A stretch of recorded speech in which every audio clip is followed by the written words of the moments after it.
What's up, everybody? And welcome to another episode of Blood on the Razor Wire TV, where we bring it to you real and we bring it to you raw. Hit that subscribe button, hit the like button, make sure you share the video, and don't forget, hit them notification bells so you know every time we drop a video.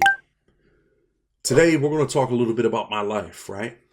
And what it was like to be in what we call the game, quote unquote. What it's like to be throwing bricks at the penitentiary and you don't even know it. And what I mean by that is you're just building up yourself till you get that big sentence, until they send you to federal court and they hit that gavel and they send you far, far away.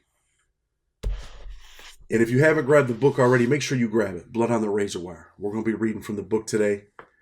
And a lot of people have asked me about an audiobook. So you know what I think I'm going to do? I think I'm going to do the audiobook as a YouTube membership thing. I know I'm supposed to be dropping videos on there. Some of the content that I wanted to drop, I can't because YouTube will shut the channel down. Like I got 2 or 3 videos loaded up and it's just kind of like an executive decision with me and Amy.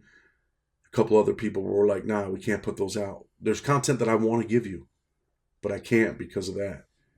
So that's what we're probably going to do. We're going to start doing the audio book every week. People are going to get a chapter every week that are members of the membership on YouTube with Blood on the Razor Wire. So let's start with chapter 29. Blowing up like you thought I would. Call the crib, same number, same hood. It's all good. I sing my old school theme song while I add baking soda to the Pyrex. Like a chemist, I turn powder into crack. And like a magician, crack into cash. Who would have ever thought I would be using a microwave to concoct my new and nefarious product? Why you always singing the same shit, my best friend, he asks. Because I like it, dog. That shit's old, son. Man, do you think I care? I say, pulling the Pyrex from the microwave. I drop ice cubes in the boiling water. The cocaine hardens into crack. I don't like this next part, bagging up the product for street sales. With 4 crack houses pumping, high volume, I know me and E will be at the table for hours. Look, you put the bags together, E. I'll bag up the 8 balls. Must be nice to be the boss, he says sarcastically. Like scores of drug addicts, I have become addicted to the life, the power that comes with being, as E puts it, the boss. We were doomed before we were born, relegated to parents who are lifelong ghost town residents. Never realizing that my surroundings would dictate my future. Violence, poverty, abuse, and addiction, all too much to overcome. Each bag I fill with crack might as well be a day in prison. I have filled many bags, never thinking about Big Sandy. Hell, I never even heard of the place. How could I think about it? Fate knows Big Sandy. Chad does not. One day I will. Blowing up like you thought I would. You singing the same line, dog. Yeah, 'cause we're blowing up, E. Sit back, relax. We counting double-digit thousand stacks. E laughs at me, and we finish packaging our neighborhood's desires. Our neighborhood's desires. My father was one of the people that were into the neighborhood's desires.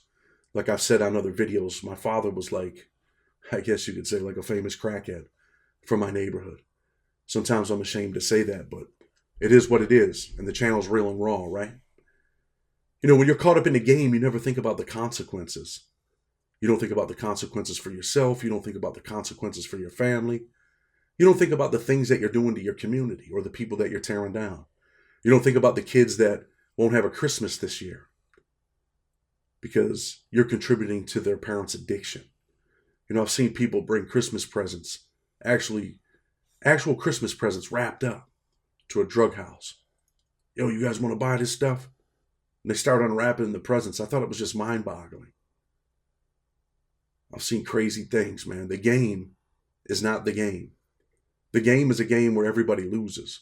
But sometimes we don't see it that way. We see it as, hey, man, we're getting cash. We're making bread.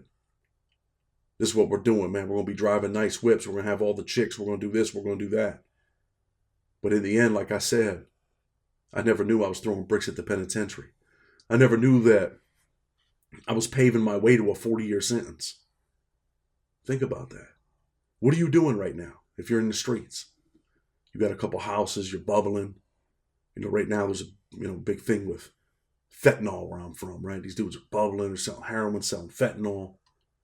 But really, you don't even realize what you're doing. And one of the reasons why I wanted to do this video is because I wanted to talk about this kid that I went to prison with. He was my partner, one of my right-hand dudes, man, in prison.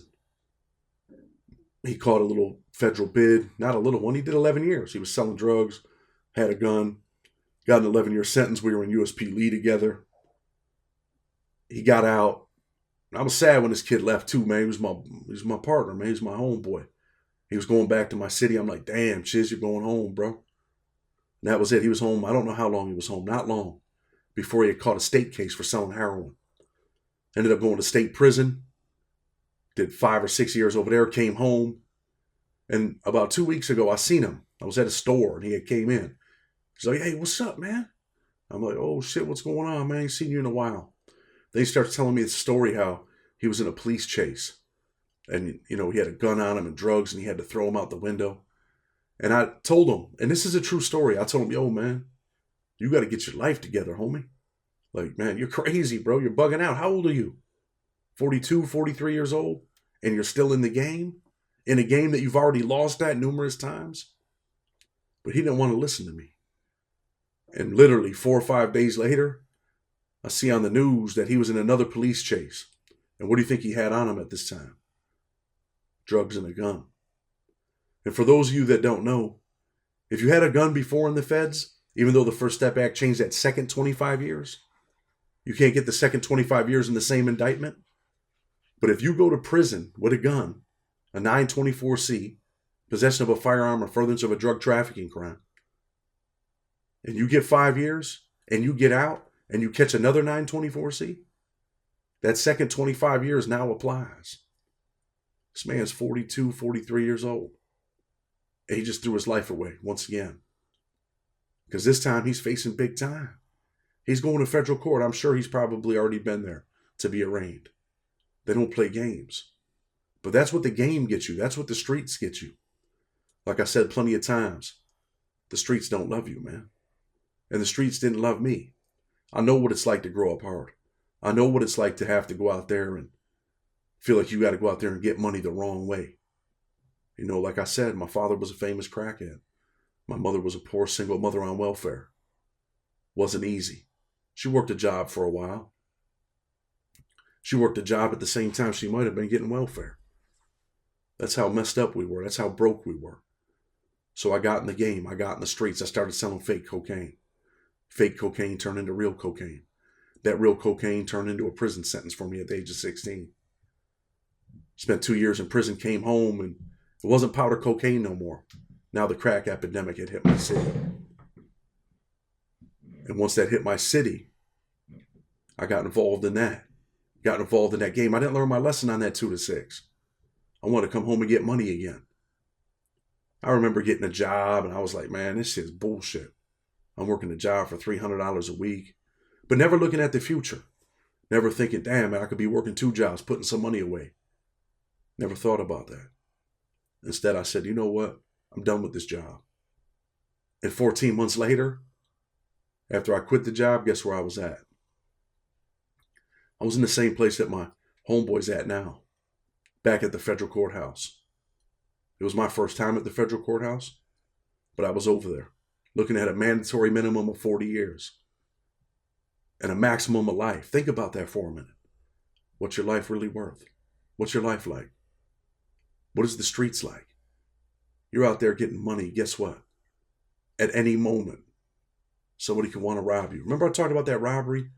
A couple of weeks ago, I said the kids were probably in the house 3 a.m, selling drugs. They get robbed. They kill both people. I mean, that's the consequences of your actions. You might want to think about that. Today, it could be someone trying to rob you. Tomorrow, it could be throwing bricks at the penitentiary. Tomorrow, you could be that dude in federal court like, wow, sitting on your bed in the county jail like, wow. Did they just take me to the federal building? Are you serious? I remember when they took me to the federal building, I was like, wrong place, man. This is for big time guys that are selling kilos and the mafia. These big bank robbers. The federal building ain't for people like me. I'm just some white kid from the hood who's got a father that's a crackhead. And I'm selling crack. I'm selling 8 balls and dime bags and $20 bags of crack. And next thing I know, I'm in a trial that I can't win. And then what? And then they sentence me. They sentenced me to 40 years, man. 40 years. Do you know what that's like to hear those words? It was shocking. You know, like when someone dies in your family, at first you're shocked, then you're depressed, then you're kind of like in denial. I was in denial, man. When they gave me 40 years, I was just like, nah, this is a bad dream, man. I'm going to wake up. And it took 18 years, man, for me to wake up. And trust me, when they give you 40 years in the feds, it's usually 40 years. Had they not passed the First Step Act, I wouldn't even be here talking to you. I'd be sitting in a prison cell, still struggling every day, thinking about my freedom, thinking about the things that I lost. Thanksgiving. Man, I'm just thankful to be free. I'm thankful that I'm able to bring a message to the people, man. I'm thankful that I can eat real turkey. Ain't that crazy? You know what Thanksgiving's like in prison? Holidays always kill me in prison, man. They used to destroy me. Eat processed turkey, little portions of food, and you're like, damn, man. And then sometimes there'll be dudes, these are holiday meals. There's dudes in prison that will sell you their holiday tray, their holiday meal. Can you believe that? They're going to sell you their tray so they can go get high. That's why the holidays used to bother me, man. I used to look at people that used to sell their trays like, wow. But again, man, it's back to the streets. I was out there getting money, but none of it was worth my life, right? And I talked about my boy E in this video. You know, E ended up murdered. Someone killed E.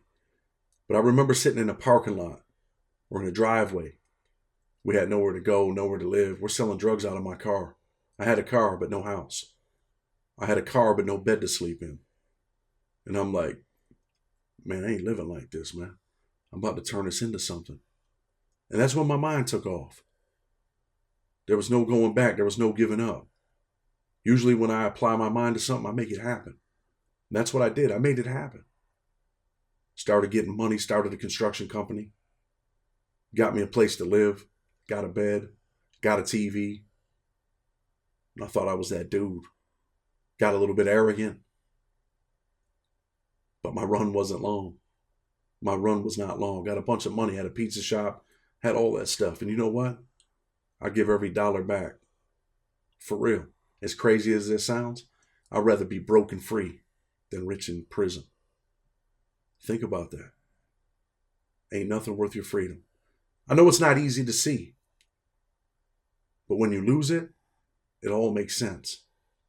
When you lose your freedom, it all makes sense. The streets got nothing for you, man. They got nothing for you but death and prison. One of the two.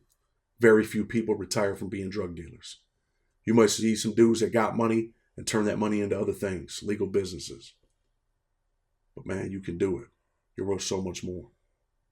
Get out the streets, man. Spend Thanksgiving with your family. And make sure you realize how thankful you are to have your freedom, to have your family, to be there. Happy Thanksgiving, Blood on the Razor Wire TV. Until tomorrow, we're out.